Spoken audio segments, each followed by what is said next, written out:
today, ang tutorial natin is how to create a dynamic search bar for specific datasets. So, ito yung ating sample dataset. First, need natin na i-activate muna ang ating developer tab. Ang developer tab, usually makikita siya dito sa mga list of tabs. Andito lang siya banda. So, to activate that, pwede kayo mag-right click anywhere dito sa mga empty spaces na to. Then, customize ribbon. So, dito sa under customize ribbon, pupunta tayo dito sa hahanapin natin ang developer tab, which is ito. So, naka-uncheck siya. I-check lang natin yon, then press OK. So, ayun, makikita na natin, andito na ang developer tab. So, yun ang first step. Then, pupunta tayo sa developer tab, mag-create tayo ng text box. So, dito under sa insert, mag-create ka ng text box. Ayun. Then, i-highlight lang, yan, lagay lang natin siya dito sa row 2. Sa akin para sa akin sa row 2, pero sa inyo, bahala na kayo kung saan nyo gustong ilagay. Depende sa design nyo. Then,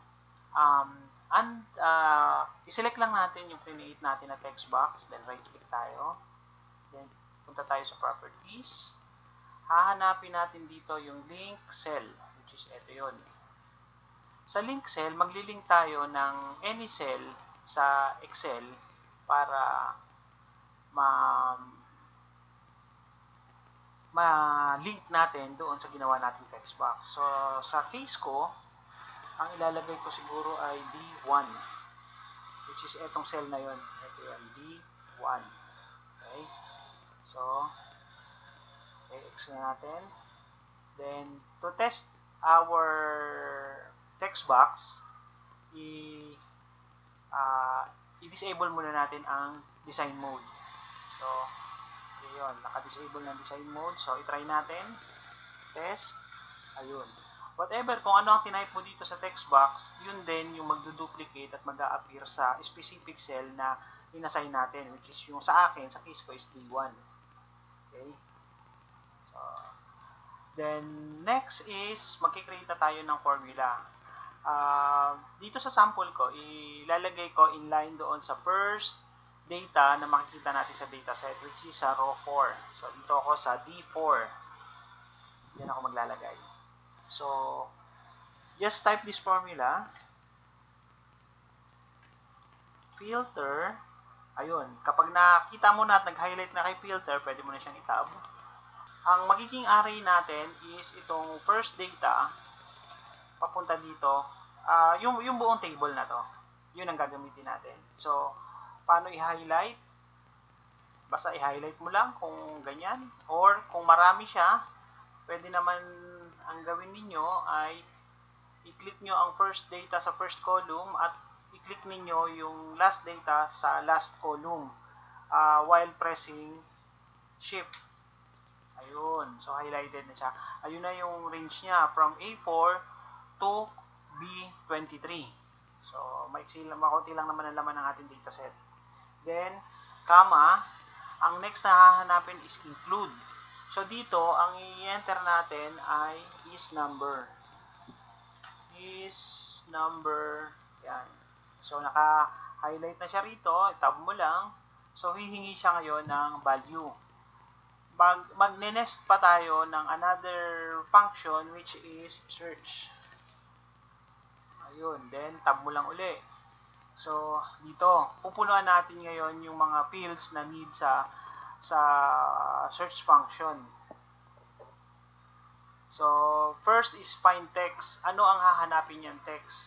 Ipapat natin ito. Kung naaalala niyo yung kanina na nag-link tayo ng cell sa ating text box, dito, ang ipapat ko dyan is D1, which is yung cell na kung saan ay lining ko doon sa text box natin.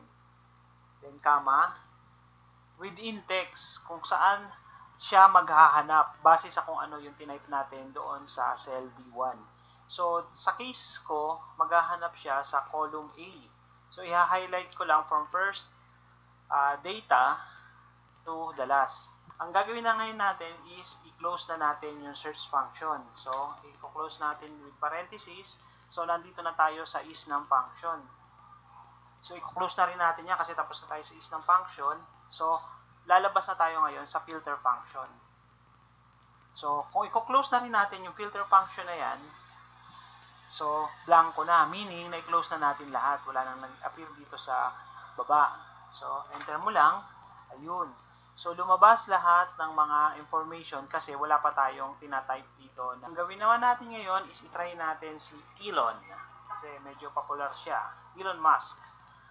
So, tinype ko lang yung Elon. Hindi ko kinumpleto pero nag-appear na siya automatic. Okay? So, gilid ko ulit. I-type natin ONS. Ulitin natin. ON.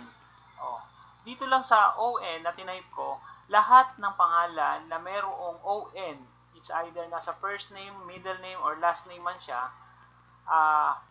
mag-a-appear na automatic dito. Yun yung dynamic search. So, okay siya, di ba? So, try pa natin ng isa pa. Palabasin lang natin lahat ng nasa list na with family. Yung family lang. Ayun. So, eto sila. Ilan sila? 6. Yung lahat sila na may mga and family. Then, paano naman kung nag-search tayo at hindi naman nakita? Halimbawa, XX. Ayun. So, nag-error siya.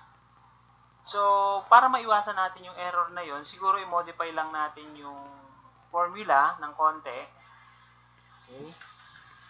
So, balik tayo dun sa formula. F2 lang natin. Then, dito, kung napansin niyo sa filter function, meron pa siyang if empty. Sama mo lang yon, tapos, pwede tayong maglagay ng text dito, kung ano man, if ever na lumabas siyang empty, or wala siya sa list, sa dataset natin, ito ang i-display niya. Sa case ko, pwedeng none. None na lang. Okay? Then, enter. Ayun. So, i-try uli natin si X. Ayun. Ang i-display lang niya ay none.